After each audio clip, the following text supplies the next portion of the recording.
ศักดิ์สิทธิ์ทั้งหลาย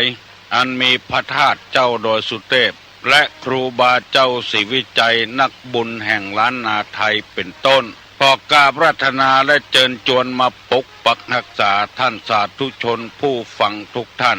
อันมีพ่อ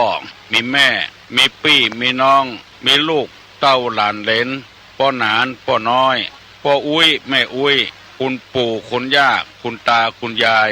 ตลอดถึงศรัทธาสันนิบาตตานเข้าเท่าแก่ใหญ่น้อยใจยิงผู้รับฟังรายการนี้ทุกท่านขอเงื่อสิ่งศักดิ์สิทธิ์มาปกปักรักษาเพื่อได้มีความสุขความเจริญด้วยกายด้วยใจเหมือนกันทุกคนทุกท่านมาแล้วเสียงก้องเสียงกองเสียงมองต่ำเข้าเสียงตุเจ้าเทศนาธรรม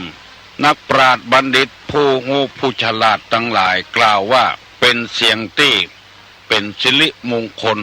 แต่ก่อนนั้นจะกินจะตานอย่างเพิ่นแห่กอง7 คืน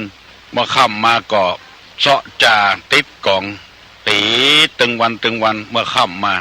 แสดงว่าบ้านเฮาจะมีการทำบุญทำทานเนอะบ่มีวิทยุบ่มีการประกาศตำบ้านตำจองเจือบเดียวก่อนกองออกแล้วก็ฮืดเตรียมตัวเสาะเข้าเสาะของเสาะปูเสาะป่าเสาะอาหารการกินไว้เพื่อจะได้ทำบุญทำทานเสียงมองต่ำเข้าดังอยู่กูบ้านกูจองแสดงว่าบ้านนั้นตำบลนั้นบักกั้นบยากเนี่ยแล้วมองยังทำหน้าที่ของมองอยู่เข้ามีในหลองอยู่เสียงตุเจ้าเทศนาธรรมเป็นเสียงสวรรค์เป็นเสียงที่ตักเตือนคนเป็นเสียงที่กระตุ้นคนให้รีบเร่งปฏิบัติธรรมเมื่อเฮายังหนุ่มยังกำการปฏิบัติธรรมนั้นบัดต้องไปกองคนอื่นไปนิ่งคนอื่นผัวนิ่งคือเมียเมียนิ่งคือคนอื่นเอาเพื่อกันบ่ได้พ่อแม่เพื่อลูกก็บ่ได้ลูกเพื่อพ่อเพื่อแม่ก็บ่ได้ปฏิบัติของไผของมันเฮาบ่ต้องไปมองคนอื่นคนนั้นคนนี้เท่าละแก่แล้วยังบอกไปวัดไปวาบ่ต้องไปพอเปิ้นเรื่องบุญเรื่องกุศลเรื่องความโอ้ความรักนี่ของไผของมันก่อนที่ตุลุงจะได้นำรายการนี้มาเสนอให้ท่านผู้ฟังทั้งหลายเวลานี้อยากได้นำพี่น้องทั้งหลายไหว้พระเจ้าไหว้พระธรรมไหว้พระสงฆ์เพื่อเป็นสิริมงคลจะลุกก็ได้จะนอนที่นอนก็ได้จะอย่างใดสับใจขอเป็น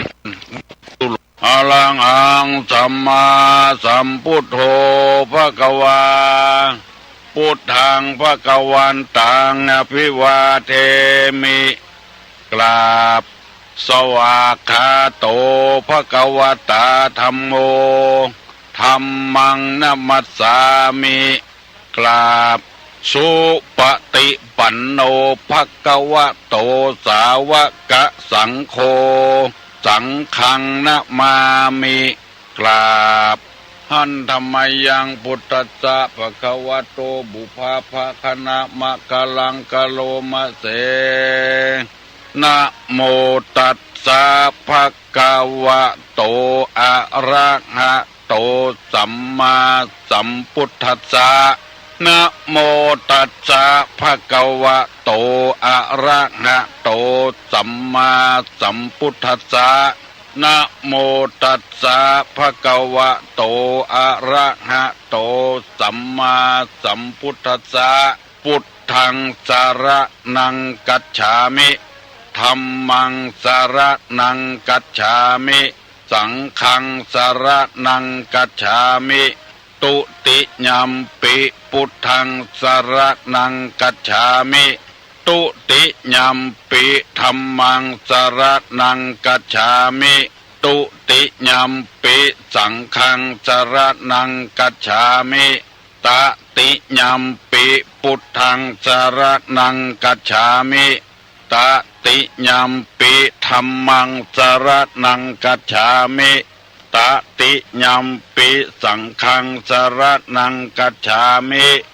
อิติปิโสภะคะวะอะระหังสัมมาสัมพุทโธ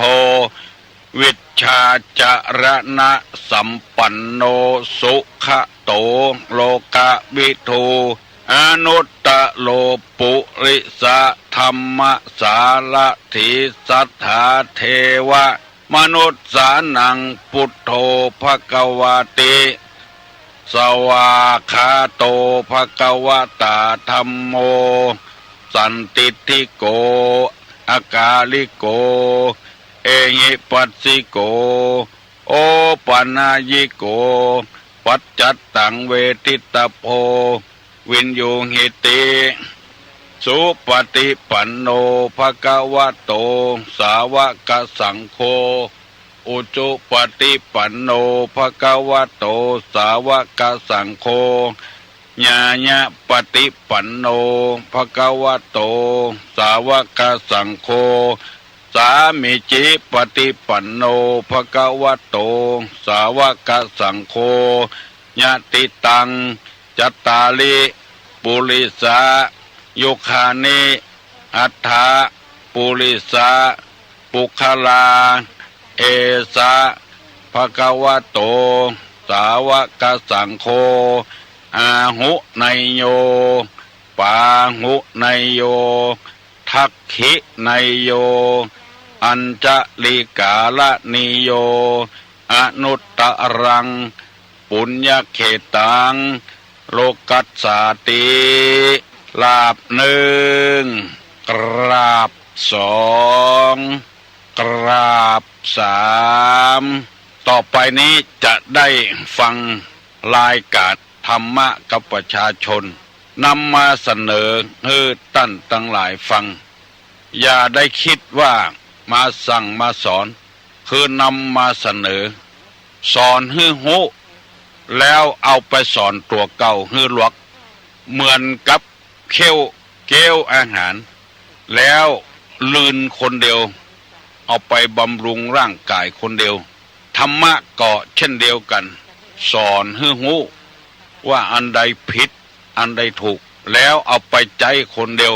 เพราะว่าคนนั้นต้องเตือนตนเองต้นส่องตัวเองที่พุทธภาษิตว่าตนเองติเตียนตนเองโดยศีลได้หรือไม่คือตัวเฮาเนี่ยติตัวเก่าเฮาโดยศีลโดยธรรมบุญน่ะได้ก็ถ้าติได้ก็ติตัวเก่าถ้าติตัวเก่าบ่ได้เปิ้นผิดศีลผิดธรรมจะไปติเปิ้นตุลงนำมาเสนอนี้เพื่อให้เฮาติตัวเก่าแล้วสอนตัวเก่าให้เป็นคนลวกให้อยู่โดยสังคมได้เอามาปรับปรุงมาแก้ไขกันว่าอันเตอม่วนใจดีใจที่มีพี่มีน้องมีวงศาคณาญาติหลายคนมารับสารภาพกับตุลุงว่าตั้งแต่ได้ยินตุลุงนำเอาธรรมะในทางพระพุทธศาสนามาสอนใจเป็นคนที่ดับไอ้หยังไปได้นักเป็นคนที่ลวกขึ้นมาฉลาดขึ้นมารู้ขึ้นมาแต่ก่อนนี้บ่เข้าใจเรื่องธรรมะธรรมโมบัดเดียวนี้เข้าใจแล้วว่าเป็นธรรมะเนี่ยบ่ใจสอนบ่ใจฟังเอาบุญอย่างเดียวฟังธรรมะนี่ได้ตึงบุญตัวได้ตึงกุศลตัวรับฟังอย่างอื่นนี่ได้กระบุญกุศลบ่ได้คำว่าบ่ได้กุศลนั้นบุญแปลว่าความดีกุศลแปลว่าความรู้ความฉลาดบุญกับกุศลนี่อยู่ด้วยกันความดีกับความรู้ความฉลาดมีก็บุญอย่างเดียว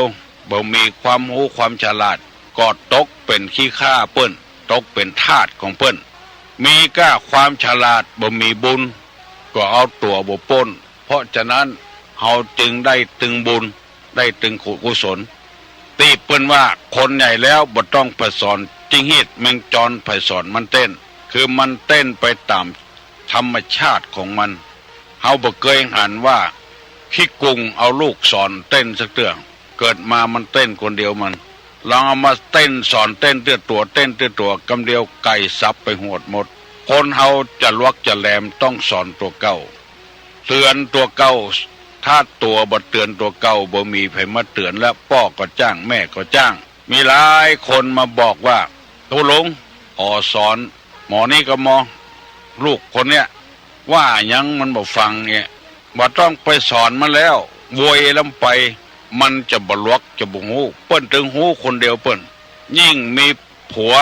ยิ่งมีเมียแล้วมีลูกมีเต้ากับกันแล้วยิ่งสอนตัวเก่าคนเดียววันนี้จันได้นำเอากรรมโบราณเปิ้นว่า10 ปากว่าบ่เต้าตาหัน10 ปากว่าบ่เต้าตาหันอันนี้เปิ้นแปลงกรรมมาเพื่อคนเฮาได้สำนึกตัวว่าตาเฮายังหันเด้อได้ยินเขาว่าเฮาฟังเชื่อเด้ออันนี้แปลว่าศรัทธาแปลว่าความเชื่อตาเฮายังหันเด้อมือเฮายังบ่ได้ยุบเด้อเพิ่นว่าไฟมันร้อนเนี่ยเฮายังบ่ได้หันไฟเด้อจะไปฟังเชื่อว่ามันร้อนเฮาต้องหันเนี่ยก่อนมันเปลวเป็นโว่โว่โว่ถ้าอย่างนั้นก็ยังบ่เชื่อเด้อก็เอามือเขายุบพอกจะหูว่าเป็นไฟอันใดที่มันบ่ดีเฮาก็หูเอาคนเดียวที่เปิ้นบอกว่า10 ปากว่าบ่เต้าต่างหันนั่นเปิ้นบ่ฮื้อเฮาเชื่อง่ายๆเด้อพิจารณาเหียก่อนพริกมันเผ็ดเฮากินเข้าไปเฮาถึงจะหูว่ามันเผ็ดต่อไปเฮาก็หูละเผ็ดละละอ่อนกินพริกมันเผ็ดมันให้ต่อไปมันบ่กินละมันหูว่ามันเผ็ดละอย่างใดก็ตามธรรมะก็อย่างอันสอนให้หูแล้วก็เอาไปปฏิบัติคนเดียวเอาไปปฏิบัติคนเดียวพ่อแม่สอนให้หูครูบาอาจารย์สอนให้หูบางทีครูจบประถม4ประถม5มาสอนลูกศิษย์ลูกหาเมื่อลุนมาลูกศิษย์ลูกหาจบเพียวด็อกเตอร์บุญไผสอนหรือไผก็ได้แต่ว่าสอนดีกับสอนบดีนั่นเองให้พยายามพิจารณาเอาเอง10 ปากว่าบ่เต้าตาหัน10 ตาหันบ่เต้าสัมผัสเอามือเข้าสามเขาถูกต้องที่เปิ้นว่าตากับรูปมันอยู่คนที่ถ้าหันแล้วเกิดการสัมผัสขึ้นมาเกิดเวทนาขึ้นเวทนานี่ก็คือผลที่ได้รับคือเหตุกับผลตาเป็นเหตุสิ่งที่เอาหันนี่มันสัมผัสกันผลที่ได้รับก็คือจะได้รู้ว่าอันใดขาวอันใดแดงเกิดเวทนาขึ้นหันอันใดงามก็เกิดสุขเวทนาหันอันใดที่มันบ่ดีบ่งามเกิดทุกขเวทนาหมู่นี้เป็นต้นธรรมะในเลิกแรกจะไปฟังเชื่อกันง่ายๆโดยบ่มีเหตุบ่มีผลคนที่เกิดมาถึงวันเนี้ยเพราะเหตุแล้วจึงมีผลบ่มีเทวบุตรเทวดาพระอินทร์พระพรหมตนใดมาสร้างคนแต่ดวงวิญญาณนี้บ่มีไผมาสร้างมันเกิดขึ้นตัวไผตัวมันเพราะฉะนั้นจะไปเชื่อกันง่ายๆ10 ปากว่าบ่เต้าตาหันมันเป็นไปบ่ได้ต้องพ่อกับแม่มาอยู่กับกันมันถึงมีลูกมีเต้าไปฟังเชื่อกันง่ายๆเถอะเพื่อผลประโยชน์อย่างการเผยแพร่ศาสนาถึงวันเนี่ยเพื่อผลประโยชน์จะเอาคนแตกแยกกันไปคนที่คนต่างบ่ฮื้อเตียวต่างตัวกันที่พระเจ้าพระสงฆ์เปิ้นออกไปจาริกอบรมศีลธรรมนี้บ่ใจเผยแพร่ศาสนาก็จะว่าเผยแพร่ศาสนาก็ถูกเพราะว่าคำว่าศาสนาแปลว่าคำสั่งคำสอนคำสั่งคือศีลคือคำสอนคือธรรมถ้าคนมีศีลมีธรรมกันหมดอันนั้นแหละคือคนที่มีศาสนาการที่บ่มีศีลบ่มีธรรมนั้นคือนอกศาสนาเมื่อแต่ว่าตุลุงนำเอาคำว่าคนก็ดีตุเจ้าก็ดีเป็นคนที่บัดหน้าฮักมี8อย่าง1สรรเสริญคนที่บัดหน้าฮัก2ชอบตำหนิคนที่หน้าฮัก3มุ่งลาภ4มุ่งสักการะ5บ่มีความละอาย6บ่มีความกลัว7มีความปรารถนาชั่ว8มีความหันผิดอันนี้เป็นนัยยะที่1ในที่1แบบที่1แบบที่2วันนี้จะนำมาเสนอมีทั้ง8ข้อ1มุ่งลาภ2มุ่งสักการะ3มุ่งมีชื่อเสียง4บ่ฮู้จักการ5บ่ฮู้จักประมาณ6บ่สะอาด7ชอบพูดมาก8ชอบด่าบริพาทเพื่อนร่วมพรหมจรรย์ วันนี้จะได้ขออธิบายให้พี่น้องทั้งหลายได้ฟังข้อหนึ่งกับข้อสองนี้อธิบายไปแล้วคือมุ่งผลประโยชน์ส่วนตัวมุ่งที่จะให้เปิ้นเคารพสักการะบูชาทั้งที่ตัวเองบ่มีคุณงามความดีอย่างให้เปิ้นสักการะบูชาก็ใครให้เปิ้นมาไหว้มาสาหมู่นี้เป็นต้นบางคนบอกว่าเปิ้นบอกว่าเฮาอย่างเฮาไปหงยาหันคนวุ่นกายไปกายมาบางคนก็โยกมือไหว้เฮาหันแล้วก็ดีใจตัวดีใจไม่ใช่ว่ามุ่งหวังให้เปิ้นไหว้ตัวเองคือหมายความว่าหมอเนี้ยได้ยินได้ฟังได้การอบรมจากพ่อจากแม่มาก่อนถ้าเฮาเป็นคนอย่างนี้เฮาคิดอย่างนี้ถ้ากายไปนี่ย่ำหัวไม่ตีนกายหน้าวุ่นว่านนี่ก้มก็บ่ก้มงอก็บ่งอนี่แสดงว่านักแกพ่อแม่บ่สั่งบ่สอนอันนี้บ่ใจว่าก้มไหว้ตัวเจ้าแล้วอย่าได้บุญก็บ่ใจคือมีวัฒนธรรมประเพณีดีงามคนไหว้ก็ดีคนบ่ไหว้ก็ดีถึงสองอย่างแต่ว่าบางคนให้มุ่งใครคือเปิ้นไหว้ตัวเก่าในพุทธภาษิตว่าวัตติปฏิวัตตังผู้ไหว้ย่อมไหว้ตอบเฮาบ่ไหว้เปิ้นอันนี้บ่ดีต่อใดข้อที่สามว่ามุ่งความมีชื่อเสียงอันนี้ก็บ่น่าฮักมากุนมาเกยมาอย่างแล้วหวังเอาเฮาเป็นสะพานเชื่อมโยงเพื่อตนเองมีชื่อมีเสียงมาแอบมาอ้างลูกศิษย์ลูกหาก็อย่างเดียวกันมาอยู่กับวัดได้วันสองวันเอาสถาบันของวัดไปอ้างว่าเป็นลูกศิษย์วัดนั้นวัดนี้อันนี้ก็บ่งามตัวใดบ่ใครมีไผฮักตัวใดเอาสถาบันมาสู่มุ่งใครคือมีชื่อมีเสียงอันนี้ก็เป็นคนบ่ใครงามตัวใดอย่างที่เฮาเคยหันมีลูกหงเฮียนที่ถูกบ่ไปเฮียนเอาไปเฮียนที่หงเฮียนแปลงมุ่งใครได้ชื่อเสียงแอบอ้างเอาสถาบันแอบอ้างเอาสถาบันมหาวิทยาลัยนั้นวิทยาลัยนี้แอบอ้างว่าเปิ้นจะได้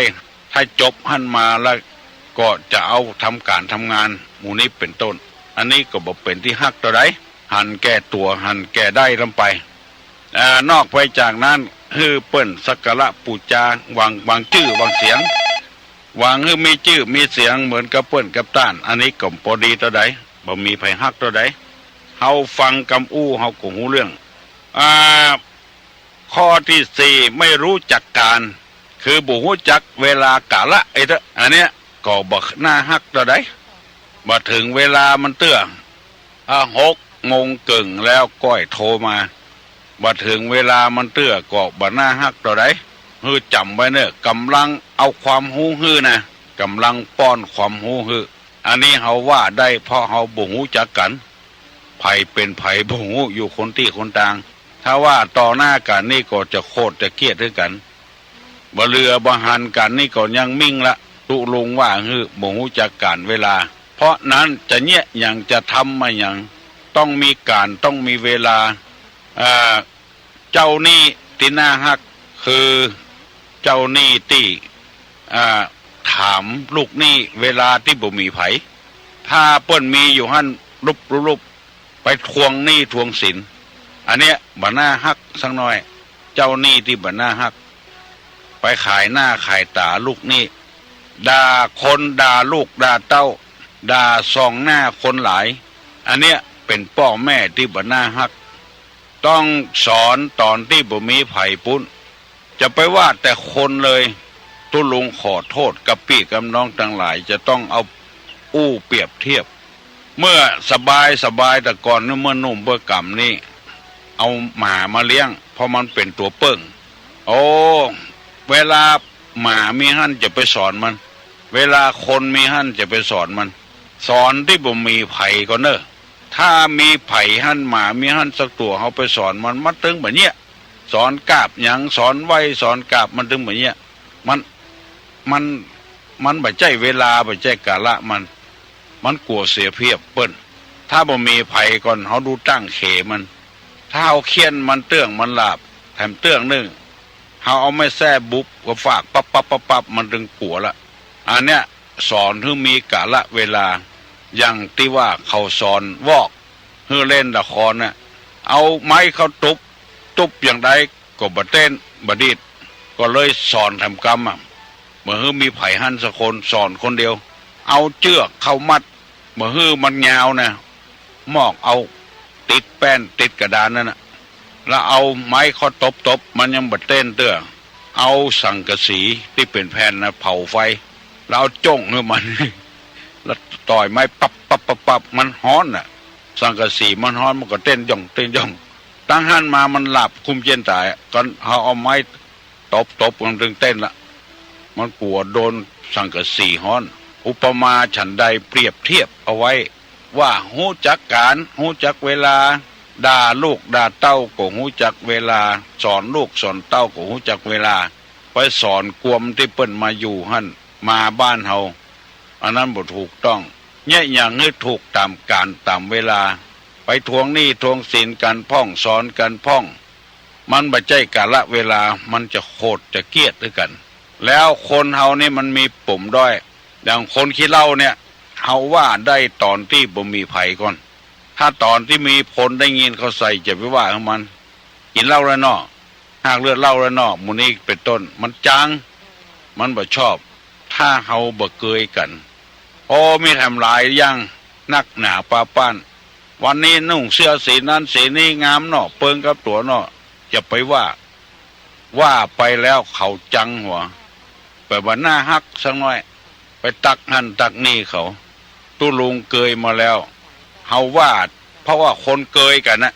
เฮาก็นึกว่าบ่ว่าอย่างเกยกับผัวแต่เมียเปิ้นบ่เกยตะใดเฮาได้ยินเขาว่าเฮาก็ว่าโดยเปิ้นพกเมียมาด้วยเหรอพอจ่ายเพิ่นก็บ่ว่าหยังบ่โคตรบ่เกลียดหยังไม่ยิงปุ่นพอหน้าบูดปึ้งชึงปึ้งเฮาได้ยินเขาว่าเฮาก็ว่าโดยเขาอันเนี้ยมันบ่ใช่กาลเวลาดีว่าบ่ใช่กาลเวลาที่จะไปทวงหนี้ทวงสินบ่ใช่กาลเวลาที่จะไปด่าไปแจ้งกันบ่ใช่กาลเวลาที่จะต้องทำมันผิดสังเกตบุคคลเช่นนี้บ่น่าฮักเท่าใดเนอะบ่น่าฮักเท่าใดฮื้อหูจักกาลเวลามีหลายคนที่โทรศัพท์มาอู้ตุลุงอู้เมินอันเนี้ยแล้วก็เปิ้นว่ามีคนหลายคนอยู่ที่จะอู้กับตุลุงอย่างอู้เมินน้ำเหลือเนี่ยแล้วเพื่อนได้ยินเพื่อนก็โคตรเหมาะเนี่ยแต่ไฟฟังโคตรเตื้อโคตรนี่ทำมือตัวเองแก่โวยน่ะคนทั้งหลายว่าอันรู้อย่างน้อยก็มิ่งอย่างน้อยก็มิ่งหน้าแก่ก็งอกฟังโคตรเตื้อหาเหตุหาผลมันเหี่ยก่อนหาต้นหาปลายมันเหี่ยก่อนแล้วเฮากล้วยโคตรกล้วยเกียดมันเป็นกรรมที่มันถูกต้องคือหูจักกาละเวลาบ่หูจักกาละเวลานั้นถ้าอู้โทรศัพท์ต่อโทรศัพท์บ่แจ้งออกอากาศอันนี้ก็ไปแถมอย่างเมินเท่าใดก็ได้อันนี้ต่างคนต่างใครฟังต่างคนก็ใครหูถามคำถามคำเดียวก็พอละบ่ถ้าถามหลายคำคนอื่นจะถามอยู่อันนี้ชื่อว่าคนเป็นที่ฮักหน้าฮักรบกวนตาเอี้ยนสวัสดีครับสวัสดีค่ะสวัสดีเจ้ายังอย่างถ้าอู้ยาวลำไปเปิ้นก็ห้องกันว่าบ่ฮู้จักการบ่ฮู้จักเวลา1มุ่งแต่ลาบ2มุ่งสักการะ3มุ่งมีชื่อมีเสียง4บ่ฮู้จักการเวลาการไปหาเสียงจะสมัครแก่สมัครแฟนสมัครอะไรอย่างก็ตามเด้อเวลาเปิ้นอู้เปิ้นสนทนากันก็ดีเปิ้นเวลาเปิ้นป่วยอยู่ก็ดีเวลาเปิ้นทำงานของเปิ้นก็ดีฟังไปสุ่นหาเสียงเด้อจะเป็นแก่ก็จ้างเป็นอบตก็จ้างไปพอเปิ้นเหี่ยกันบ่ทั้งสุ่นเด้อจะต้องการหยังก็เปิ้นก็อย่างเดียวกันฮู้จักกาละเวลาบางทีนี่เฮากำลังอู้กันม่วนๆเป็นเจ้าเป็นนายพ่องเป็นคนมีชื่อมีเสียงพ่องอย่างเงี้ยกำลังอู้กันถามไทยกันดีสดเข้ามาละตุลงขอยืมถ้วยขอยืมขันโตกเนี่ยเลี่ยงไปถามคนอื่นปุ่นก็ได้เลี่ยงไปถามเน้นก็ได้ตู้เจ้าก็ได้คนบ้านก็ได้มายืมขันโตกเพิ่นก็ถึงจะบอกว่าคนนั้นคนนี้เป็นคนเฝ้าอันนี้บ่ฮู้จักกาละเวลาเปิ้นอู้กันอยู่ไปแต่งเปิ้นไปแต่งเปิ้นพาเปิ้นไม่ใช่แต่งก็แต่งกรรมอู้ของเปิ้นก็เลยย่างไปเหี่ยเปิ้นกำลังสนทนาธรรม เฮือหูจักการหูจักเวลาหูจักกะละมันดึกมันดื่นเกินไปอย่างเกินไปคนที่ชอบก็ชอบไม่ชอบก็ไม่ชอบหูจักหน้าที่กะละเวลาบางคนใครคือเปิ้นอวดด่าผัวสองหน้าเปิ้นหันแล้วเปิ้นจังหัวมันหน้าฮักสักน้อยเนี่ยนี่ถ้าบ่มีไผ่สมัยมันจะด่าผัวเท่าใดแสดงออกมาแล้วว่าเนี่ยเป็นคนบดีไผ่บ่แค่คบหาสมาคมละไผ่บ่แค่อู้ตัวละด่าเมียสองหน้าเปิ้นด่าผัวสองหน้าเปิ้นใครฮือตัวเปิ้นหูว่าตัวเนี่ยมีฤทธิ์ข่มผัวได้ข่มเมียได้หมู่เนี้ยบ่ไผ่บ่หน้าฮักตัวใดอันที่เปิ้นว่าเนี่ยฮือเปิ้นฮักยากนักจักหวังเนี่ยฮือเปิ้นจังกำเดียวก็ได้เดี๋ยวไผ่ใครฮือมีปิยวาจาใครฮือเปิ้นฮักก็ฮือเป็นคนหูจักการหูจักเวลาถ้าบ่หูจักการหูจักเวลานี่มันบ่น่าฮักน่าแปลงตัวใดวันนี้ตุลุงได้4 ข้อเหตุแต่เนอเวลามันน้อยไปป6 โมงเกิงไปละไผ่ยังบ่ลุกก็ลุกแกเนอลุกเนอขวายแล้วจะไปจุกอยู่จันอยู่เวลาหลับเวลานอนจะไปนอนนักลงไปคนเฮานี่มีอ่องออยู่ตังบนหัวไปนอนนักลำไปจะบัดตันเปิ้นอ่องออยู่บนหัวนี่มีหัวคิดดีๆแปลกดีๆไปนอนนักนี่คิดอย่างบ่ออกคิดอย่างบ่ออกคิดก็เศร้าไปอย่างไปถ้านอนกึดแต่ก็ดีไปอย่างถ้านอนบ่กึดเนี่ยนอนอยู่บ่ได้จุงอูลูกยังบ่รับเตื้อแม่มันรับเปียก่อนลูกนื้อปรับเนื้อปรับตัวอ่อมีบนหัวควายก็อยู่ซื่อตัวหมูก็อยู่ซื่อตัวอีวินสมัยอีวินนี่ห้องว่าข้างข่าวเอาหัวย่อนลงบ่มีกำกึดกำอ่านเนี่ยคนเฮาต้องมีกำกึดกำอ่านไปนอนนักบ่ได้ลูกนื้อลูกอ่านเรื่องสตินี่ก็ตุลงก็นำเอามานำเอามาเล่านำมาเสนอกะตีเล่ามาประเดียวเนี่ยเกี่ยวกับคนเราเนี่ยก็คือมีสติเหมือนกันนะเกี่ยวกับสติร้อนๆเนี่ยจะไปมุ่งลาภจะไปมุ่งประโยชน์ส่วนตัวอย่างวันนี้ก็เกี่ยวกับสติร้อนๆก็แล้วก็จะได้อธิบายทำกรรมฮัลโหลเจริญพรไวสาเจ้าไวสาเจ้าบ้านปะแกเจ้าจำได้เลยจำได้แล้วพี่ยองเนาะเจ้าจะถามตุลุงหน่อยเดียวนะเจ้าได้คือว่าข้าเจ้ามันเป็นคนอย่างได้มันขี่นอนรับมาวันตุลุงมีแบบยังพองจะมันได้นอนรับมาวันเนี่ยคนตาบดีนี่มันมันไม่จางไปงานที่ไหนจางเยะหยังเนาะเจ้าแต่ก็นอนรับแล้วก็โอนคืนเลยเจ้าโอนคืนติ๊กเจ้าน้ำหนักมี8 กว่าก็พยายามก่ะเจ้ายังได้แนะนำมึงข้าเจ้าใดก็ตามหาเนี่ยเยะหยังใดพองแกงหอมกระเทียมครับจากเอาอย่างอันดีก้ามันมีที่ไหนล่ะเดี๋ยวเป็นมีแล้วคนมาแกะแล้วเนี่ยมีแกะแล้วเจ้าเนี่ยอย่างตบแต้มใดกันผมจ้างเยี่ยอย่างเนี่ยผมจ้างเยี่ยอย่างอันเดี๋ยวกระถามันมีมือนอนรับมาวันมีกระถาก็เจ้าไม่มีจะได้กระถาก็สตินะกันมารับมากันเจ้าก็ไว้ถามตุลุงมาเลยนะเจ้าโอ้ตีนะเจ้าไปซะเจ้าได้ผลดีแต่เฮ้ยกล้านี่หูจักการหูจักเวลาดีแต่เนอใครจะอย่างก็กับตุลุงได้เนอถ้าตุลุงบ่กับตุลุงก็จะถามเนอใครตอบได้ก็ตอบมาเลยตอบมาได้ก็ดักไว้หั่นอยู่ปั้นดักหัวอยู่ดักหัวอยู่จะไปออกมาจะถามว่ากำเดียวกันเนอคือใจบ่ได้แต่นะมันมีไปตัวมีรู2 รูไม่มีหูแต่มีขาอันอย่างมีหู2 หูบ่มีหูแต่มีขาอันอย่างแม่ไปตอบได้ตอบมาเนออันที่ท่านด็อกเตอร์สวัยท่านพระครูที่เปิ้นถามกันแต่คืนนี้นะไม่ใช่ต้นไม้งมเป็นต้นไม้ขี้เหล็กมีอำเภอแม่ริมเนี่ยไม้ขี้เหล็กหลวงบ้านขี้เหล็กหลวงก็มีอยู่เมื่อเดี๋ยวนี้ขี้เหล็กต้นนั้นมันหลวงมันใหญ่นกหัสดีลิงนี่มันจังมาเกาะแล้วมากินคน มันใหญ่มันบ่มีต้นไม้ไหนเกาะมาเกาะตีไม้ขี้เล็กหลวงจำไว้เนอะไม่ใช่ไม้งมอะโหลเออหูสองหูบ่มีหูมีขามีหูมีแต่ขาใช่เต้อบ่มีหูแต่มีขาหูดังมีขายินดีเนอะตอบบ่ได้ให้คนอื่นตอบก็ได้เป็นต้นไม้ขี้เล็กหลวงมีขี้เล็กหลวงขี้เล็กน้อยขี้เล็กหลวงนี่มันใหญ่มันมากินคนน่ะ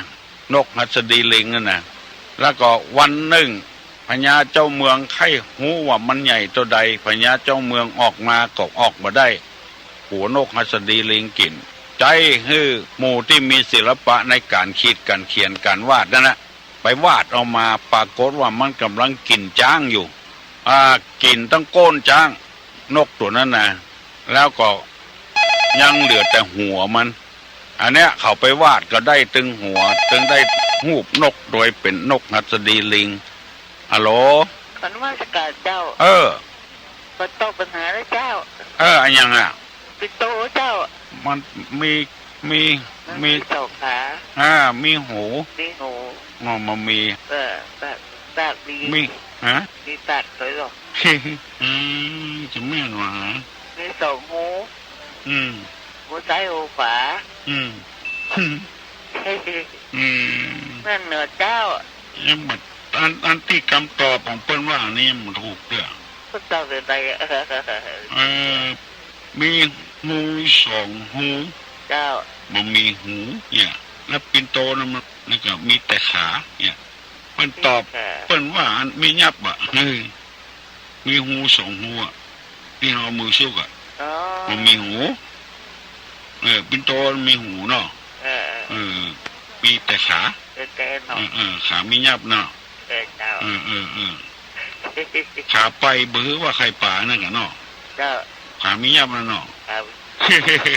ขาไปใครป่าเบื้อว่าใครป่าขามียับนั่นเนาะข้าเจ้าขอถามหน่อยเอ้าเมื่อไอ้ยังอันเมื่อเป็นตัวนี่คนกลัวนะถ้าเป็นที่เลยมีคนไหว้คนสาอย่างเจ้าจะถามคนอื่นแต่ตุ้ลุงนะบ่ฮื้อตุ้ลุงตอบเนาะเจ้าเพื่อเป็นขี้มีคนไหว้เนาะเจ้าเมื่อบินได้นี่คนขัวคือมันกรรมมันคับแต่เนาะเมื่อเป็นขี้นี่คนไหว้เมื่อบินได้นี่คนขัว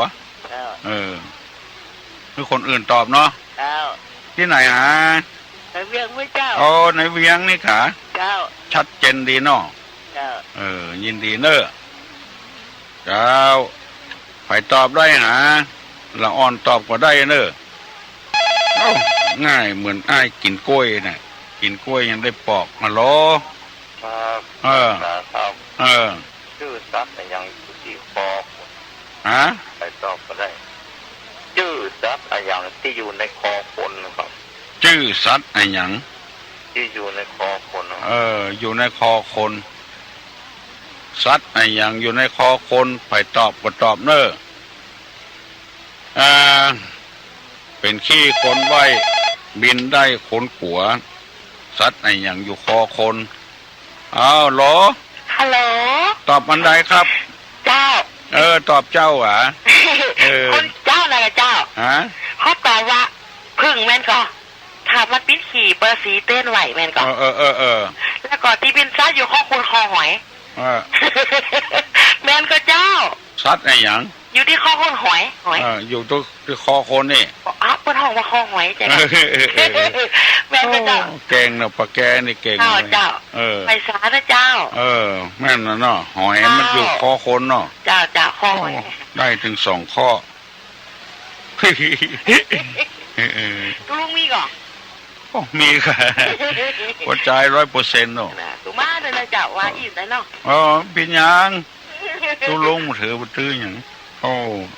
ได้สบายเลยได้ถึง2 ข้อเฮ้ยปะแกนี่นะเพิ่งตุลุงก็ว่าจะขี้เพิ่งนั่นเนาะเมื่อเป็นขี้ในคนไหวแล้วก็ สัตว์ที่อยู่คอคนก็หอยมันเป็นแมลงนะสัตว์ไม่ใช่สัตว์นะแมลงอะไรอยู่ที่คอคนมาลอยแหงแมลงหอยนุ่งผ้าขาวเหมือนแม่ชีน้ำใจดีคนดีไปหาคนดีไม่ไปหานุ่งผ้าขาวอย่างแม่ชีน้ำใจดีและคนดีๆบอกไปหาไผ่อ้อตอบได้ก็ตอบมาเนอะปะแกยังอย่าก่อนนี่คือคนอื่นตอบอ้อลูกหลานของตู้อุ้ยเป็นอะไรเหรอมดฮะฝ่ายละเนอลูกกันเหรอก่อนเนอที่วัดแสนฝางนี่เปิ้นจะทำบุญน้ำเพิ่งทำบุญคือปู่ย่าตายายไผ่มีผ้ามีครัวอย่างเอาไปหอมเปิ้นวันใดนั้นวันพุธตุลุงจะบอกนะทำกรรมเอาเปิ้นนิมนต์ตุเจ้ามาเจริญพุทธมนต์ม่วนอกม่วนใจเนอเปิ้นขอให้ตุลุงประกาศวัดสันขวางเนอไปอยู่ใกล้ๆฮะบ้านอุปากาบ้านสันขวางกาจังง่อยกาไปหาไปร่วมเปิ้นเนอฮัลโหลตุลุงเจ้าขอการปัญหาให้ปี่งองนั่นตอบสักข้อหรอเนาะพี่มันปะแกนะมันตอบเก่งได้ตอบคำเดียว2 ข้อก่อนเนี่ยก็เพื่อถามเพื่อนว่าที่หูปันตาที่ขา2 ป้องคืออย่างให้เพื่อนตอบมาทำเลยจ้ะสี่หูปันตา4 ขา2 ป้องเจ้าคือปี่งองตะกี้ตอบมาทำเลยจ้ะตู้ลุงรับรองว่าได้แน่นอนพี่คนนี้เก่งเนอะปันปะแกนะเอาพี่ปะแกตอบรอง4 หูปันตา4 ขา2 ป้องอะไรอย่างแล้วลวดตอบอันนี้ตัวเนอะนุ่งผ้าขาวเหมือนแม่ชีน้ำใจดีคนดีบอกไปหาฮัลโหลเจ้าตุลุงเจ้านี่ปัจจัยพี่คนนั้นนะคนละตี้อันนี้เสียงม่วนนี่เสียงม่วนนุ่มนวลไผ่ก็ว่าพิสมัยเสียงม่วนฮัลโหลอันยังก็ตอบว่า3เจ้าตุลุง4 หู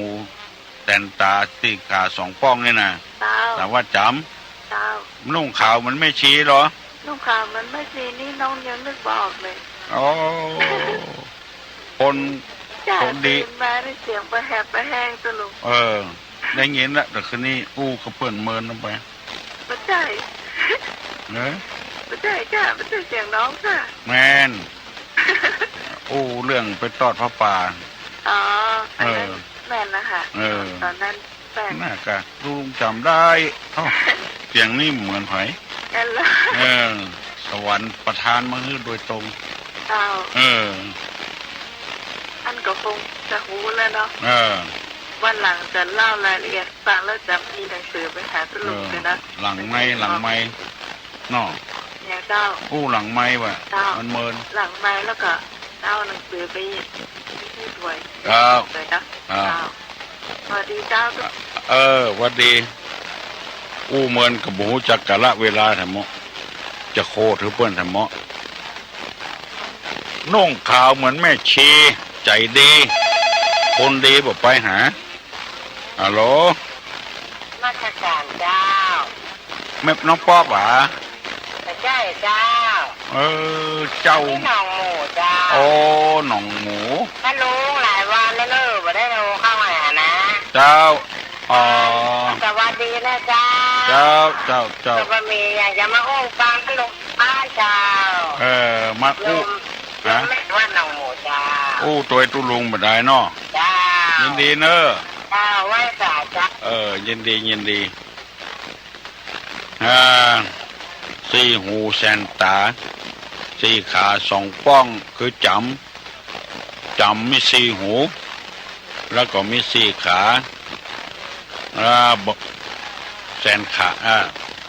4 หูแสนตาแล้วก็4 ขา2 ป้องนั่นก็คือกองแก้งเนี่ยบ่ล่องกองแก้งเนี่ยกองแก้งนี่มาจากบ่ล่องกองแก้งหนูมันฟัดกันไปฟัดกันมาบ่ล่องกองแก้งเนี่ยก็เลยเป็นกองแก้งตัวฮอดบ่เดียวบ่หายบ่ดีนี่บ่ใครฮู้จักเน้อละอ่อนบ่เดียวนะพญาเจ้าเมืองใจคือคนไปตัด ไม้เนี่ยเขาก็จะเงิดว่าจะเอาอย่างมาเลยแต่ก่อนเลยก็บ่มีอันนั้นเป็นไม้ขี้เล็กหลวงมีเนอะอำเภอแม่ริมฮัลโหลรูดไปเห็นละจังมันโทรมาทำไมเนอะโทรมาเตอะบอกว่าไผตุลุงฮับหมดแต่ว่าจะไปโคตรไปเกียดอย่างคือตุลุงเนอะอันว่าอย่างอี้ก็บ่ได้ทำเมาะแม่แก้วบ่คือใครว่าทำเมาะอันที่เขาว่าหูจักการหูจักเวลาอย่างมู้นี่นะจะไปมิ่งไปไหมอย่างเด้อมันมีเป็นอย่างเงี้ยวันพูกจะได้อธิบายแถม4 ข้อเป็นคนที่บ่หน้าเปิ้นบ่ฮักไอ้เด้อเปิ้นบ่ใครชอบกันคนใดใครฮักก็หูจักการเวลาอย่างที่ว่านะฮัลโหลจ้าได้ยินแล้วไปโกรธให้ตุลุงตุลุงอู้เป็นแน่นอนตุลุงเนาะเจ้าตุลุงเจ้าจำได้ก็ไม่สารหลวงจ้าคุณเจ้าที่ยังบ่ลืมจ้าบ่ลืมตื่มถึงมาลายนะจ้าตอบปัญหาตุลุงอ่ะจ้านุ่งข่าวมันไม่ชี้อ่ะใจดีคนดีมไปหาอันอย่างนุ่งข่าวฮะจำมันก็ใช่อันที่ตะกี้ว่าอันซีหูเซนตาลูกเดี๋ยวชื่อว่ากองแจ้งนี่ลูกอันนั้นจำเจ้าอันนี้ทำไมนะเจ้านุ่งข่าวเหมือนไม่ชี้นี่ใจดีคนละคนดีบอกไปหาอันอย่างอย่างลูกเจ้าวันนั้นเดี๋ยวอู้เรื่องวันนั้นดีกว่าเนาะอันน่ะเหมาะเจ้าอันนี้มาตอบเรื่องตอบว่าปัญญาปึกนะตะลุงปัญญาปึกลุงเจ้านั้นได้อันเข้าไปในนะได้ฝ้ายมาอย่าตะลุงได้ฝ้ายมามัดมือเนาะมากะวันนั้นเจ้ามากะตะลุงเอาตามใจอันสมบูรณ์รวมหัวตะลุง4 ตู้ฮัลโหลอันกะแล้วก็เอาอย่างมาตานเหมือนเจ้าเนี่ยมาสร้างอย่างก็สตางค์อย่างเดียวสตางค์ก็ดีแล้วตัวที่เจ้าอย่างนั้นน่ะอย่าลำล้นเจ้าไปตัวตู้เหรอเจ้าเข้ามาตัวตู้เนอะข้ามากับพระได้กินข้าวอย่างว่าได้กินข้าวได้กินแต่เจ้าได้กินก๋วยเตี๋ยวก๋วยเตี๋ยวเจนะองค์ทานเป็นนักตุลุงเนาะนักปีหน้าซ้ำจะนักเนอะตามที่ไปกันนักวันนั้นนะได้ฝ้ายได้อันได้กินขนมนะคะที่คนที่ผมเพื่อไปจ่ายในอันลุงเนาะขนมมีเหรอมีเจ้าขนมจีนเลยกับเจ้าเนาะในบ้านเพื่อไปจ่ายที่อันที่นั่งตัวจะลุงขนาดที่นั่งกับจะลุงอันนั้นเนาะซื้อกระตาไม่จะลุงเนาะซื้อกระตากะไปด้วยกันล้างโล่นที่เขาดูอันนั้นคนนั้นตัวเอารถไปโยนคนเดียวกันตัวปีหน้ามาทำเนอเจ้าเจ้าของดีแจกเจ้าอันนี้จะลงไปไหนไปโรงพยาบาลโรงพยาบาลจันพุทธศุกร์เจ้าวันนี้เป็นวันดาเจ้าวันนี้นะได้อย่างบ้านพระเจ้าฮะเซ็ตเจ้าดูรู้อันกะนี่เป็นวันดาเจ้าว่าเสียตัวมันผูกเจ้าเสียมันผูกละเจ้าอย่างอย่างชื่อมันพระเจ้านะทุลุงจักก่อนอันเป็นอย่างฮะปัญญาดีเป็นเนี่ยคนจ่อยหมู่บ้านนะจ๊ะทุลุงเป็นจับอันมีพูดชื่อเจ้ามีพูดชื่อเจ้าอายุนักล่ะอายุนักก่อนมันมาเต็ม7 ปีครั้ง2 เดือนนะทุลุงอายุแก่แล้วลูกเจ้าเจ้าเอาละพอแล้วเจ้าทุลุงเหมือนลูกฝนทุลุงแล้วเนาะกลัวเปิ้นว่าคือฮัลโหลปัญญาหม้อเฮ้ยคนที่ฟังตุลุงนะตุลุงว่าได้ผลแต่คนพญาหม้อนี่มันม่วนแต่ว่ามันคนอื่นจะตัวไปได้หานุ่งข่าวยังไม่ชีเนี่ยคนดีบอกไปหาฮัลโหลถ้าตอบโทร3 เตอแล้วเนอะตุลุงโทร3 เตอละบักแกเจ้าเขาตอบว่าหมอโนดเด็กอ่ะคนดีไปถึงไปหาเหรอหมอโนดอ่ะนุ่งขาวเป็นเมซี่ใหญ่กว่าหมอโนดเจ้าประหันนะเขาว่าอันเนี่ยเขาว่าหมอโนดมันยังใส่ชุดขาวแต่ก่อนอันสีขาเจ้าอันพระเจ้ามันจังยังเขาเอาไข่ตุ่มไปทำบุญจะเป็นบาปก่อนไม่เป็นเนี่ยไข่ต้มนั่นก็ดีเจ้ามันจังยังกินแล้วเจ้าต้มไข่นี่จางกะต้มไข่เจ้าเนี่ยกินกุ้งกับต้มไข่อย่างเดียวน่ะ ก็มันจางอย่างนี่กะเนาะถ้าอย่างนั้นแล้วถามทีมแล้วว่าไข่ตุ่มมันจะเป็นบาปหรือไงเป็นบ่เป็นเจ้าขอบคุณลังนะในวัยสาเจ้าเนาะอย่าไปไข่ดิบไปเนอะเจ้าไข่ดิบนี่เป็นบาปบ่อ๋อเจ้าไข่ตุ่มไปไข่ดิบอ๋อเจ้าสบายใจละจุโอ้ได้ฟังจุเจ้าลุงดึงวันน่ะได้ไหว้พระตัวเหรอซุกอกซุกใจโอ้ดีละมันงุมซ้ำๆอ่ะแม่น่ะเนาะโอ้ตุลุงดีใจตุลุงก็ดีใจตัวเองเนาะเจ้าดีใจของดิบนี่นะเจ้าไก่ดิบไข่ดิบหมาแม่ไปปล่อยวัดบาปเนอะมีเจ้ามีทั้งตัวแต่ยังนะเจ้าโชคดีตัวยังมาเลี้ยงเอาไปปล่อยวัดนี่นะนักหมาแม่ไปปล่อยวัดหมาปูวัดเกิดเอาไปเลี้ยงเหรอฮัลโหลแกน้ำมัสการเจ้าตุลุงต่อปัญหาตุลุงนะเจ้านางพยาบาลนั่นก็เจ้าโอ้ถูกต้องกันอยู่ใกล้จะตังค์ให้สัก25 ตังค์เก่งกับตุลุงว่าโอ้เก่งแป๊ะเจ้ามาเก่งตอนที่ฟังตุลุงนี่บ่ได้นะเจ้านั่นแหละแต่ก่อนนี่บอกค่อยเก่งก็ได้นะเจ้าอย่าไปช่วยนักกันเลยเหาะขึ้นไปไม่ได้ฟังกันละก็ได้จะถามปัญหาตุลุงตัวนะเจ้าถามมาไอ้ยังตีบดังยองดังอ่ะเจ้าแว่นตาอย่างข้อได้ค่ะเจ้าน้ำ26 แก้วนะเจ้าแล้วก็กินไปทำแก้วเหลือตะใดอ่ะเจ้าเอา6 แก้วเนาะ26 แก้วน้ำ26 แก้วนะเจ้าแล้วกินไปแก้วเหลือตะใดอ่ะเจ้ามันเหลือสักแก้วมัน6ไปเห็นละแก้งก็มัน6ไปแก้วแล้วเหลือตะใดอ่ะเท่า6กินไปเหี่ยแก้ว6ไปเหี่ยแก้วเหลือ24แก้งก็จ้าตุลุงก็เก่งนะจ้าน่าว่านะจ้าว่าไปอันละดอนใจประแดดนะจ้าตุลุงเจ้าดอนใจประแดดเนาะจ้าฟังตุลุงม่วนดีอ่ะเจ้าเปิงเพิ่นว่าเนาะว่าใหญ่อย่างกับเพิ่นว่าอย่างก็ว่าใหญ่ที่บ้านอย่างก็เพิ่มความสุขอย่างเงี้ยเจ้าความสุขเพิ่มความสุขขึ้นมาอย่างเจ้ากำแถมกำว่าอู้กับคนเง่าเหมือนผ่าไม้ตัดตาอู้กับคนพญาเหมือนผ่าไม้ลงคอ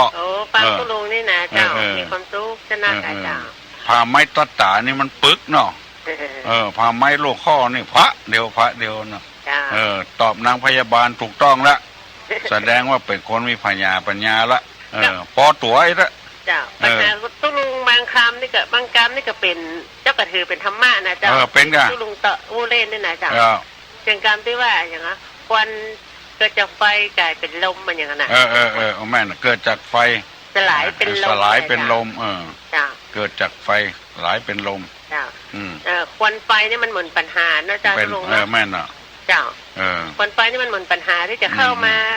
จิตใจของคนเฮานี่มันเหมือนบ้านน่ะเนาะลุงเนาะที่เขาปิดประตูกระไดนี่นะมันจึงจะให้เข้ามาบ้านน่ะเนาะ